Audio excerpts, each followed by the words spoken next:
combines of powerful men have always battled with each other over the levers of power. Gerald Celente is recognized as one of the world's foremost trends forecasters and is the founder of the Trends Research Institute. People that are knowledgeable know that the fight that this country has been waging since its inception is for the central bankers not to take over the country. And that's why people like Andrew Jackson were elected. And that's why people revere people like Thomas Jefferson and others. The takeover's happened, and it's a corporate takeover. Agents of the Bank of England attempted to assassinate President Andrew Jackson on multiple occasions because of his resistance against a private central bank being set up in the United States. And it was something that Abraham Lincoln warned. And this is, by the way, why I believe he was assassinated. This is the Lincoln quote. "The money powers prey upon the nation in times of peace and conspire against it in times of adversity. It is more despotic than monarchy, more insolent than autocracy, more selfish than bureaucracy. I see in the near future a crisis approaching that unnerves me and causes me to tremble for the safety of my country. Corporations have been enthroned. An era of corruption will follow, and the money power of the country will endeavor to prolong its reign by working upon the prejudices of the people until the wealth is aggregated in a few hands and the republic is destroyed." Wall Street has killed Main Street. So I know how unpopular it is to be seen as helping banks right now, especially when everyone is suffering in part from their bad decisions. I promise you, I get it.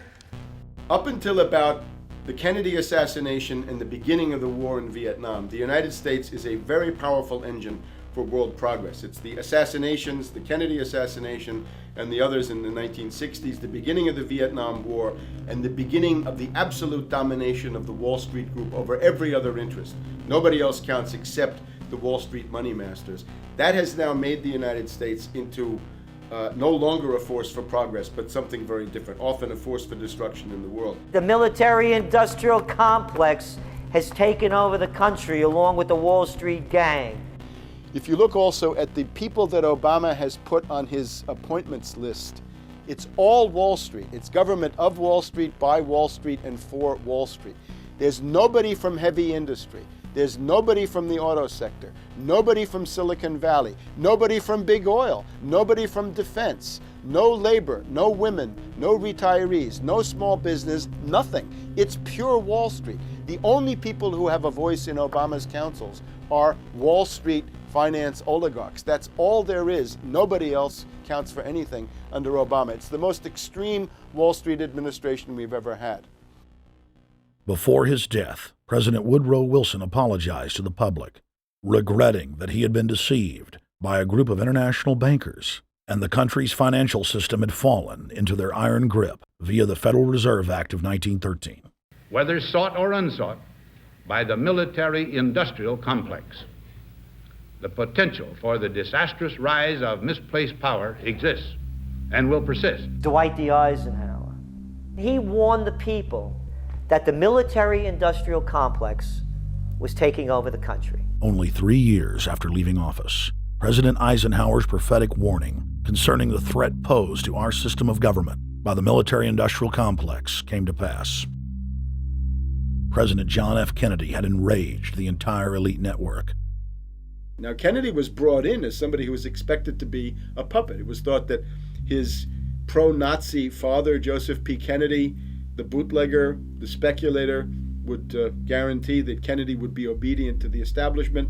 They thought that Kennedy was a sex maniac who could be manipulated through all of this, but it turned out that through his personal suffering, Kennedy had discovered a personal sense of himself which went beyond just being a puppet, and he began to think about things like economic recovery, world peace, having a space program, making deals with the Soviets, cutting the Federal Reserve down to size, and a whole series of other things. Executive Order number 11110, signed by President Kennedy, began the process of abolishing the private Federal Reserve Kennedy was also pushing for real civil rights reform and had begun the process of pulling the troops out of Vietnam.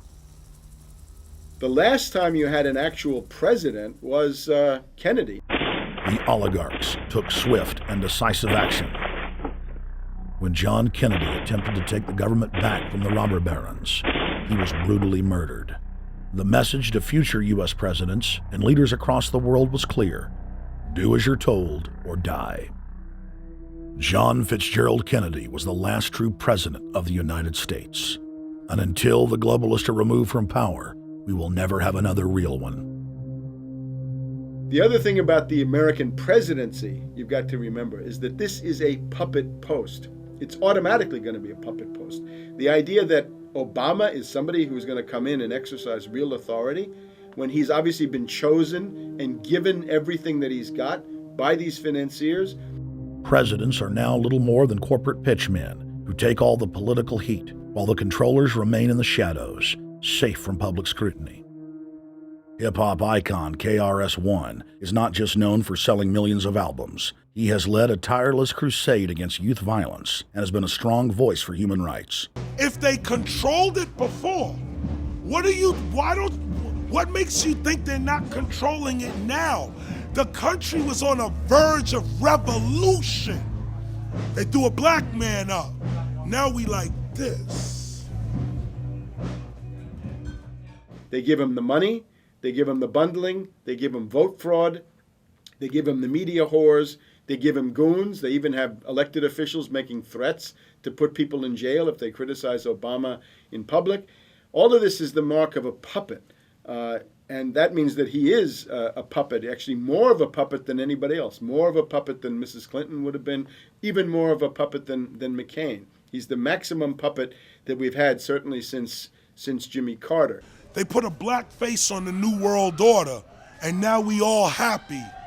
KRS ain't buying it. In the real executive power structure, the president serves the military-industrial complex, itself owned by the international bankers. If there's a revolution, the population just throws out the prime minister or president. The elite stays in power because the public is never aware of who the real enemy is. In Evian, France in 1991, standing before the Bilderberg Group, the apex of the world government power structure, David Rockefeller defined the New World Order as a system of world government serving the international banking elite. For decades, the banker-owned media would attack anyone who dared to warn the public that a dictatorial world government was being constructed right under their nose, and that national sovereignty was being deliberately destroyed. And now, after years of denial, the media and the elite themselves are proudly announcing that not only is world government real, but it is the answer to the financial crisis that they carefully engineered. Suddenly, the Wall Street Journal tells us that the North American Union is here, and that getting rid of the dollar for a common currency with Canada and Mexico is good. The Financial Times of London, published by a member of the Bilderberg Group, crowed that a dictatorial world government had been kept in the shadows for our own good, and that it was now time for it to emerge from behind the curtains of national security. White House Chief of Staff Rahm Emanuel stated on record that they can't let this crisis go to waste. You never want a serious crisis to go to waste. And what I mean by that, it's an opportunity to do things that you think you could not do before. And Henry Kissinger, who gave Barack Obama his first job out of college, told national television that the economic collapse was a great opportunity to bring in the New World Order. He went on to say that Barack Obama was the perfect person to sell it to the world. But he can give a new impetus to American foreign policy, partly because the reception of him is so extraordinary around the world. I think his task will be to develop an overall strategy for America in this period when really a new world order can be created. It's a great opportunity. It isn't just a crisis.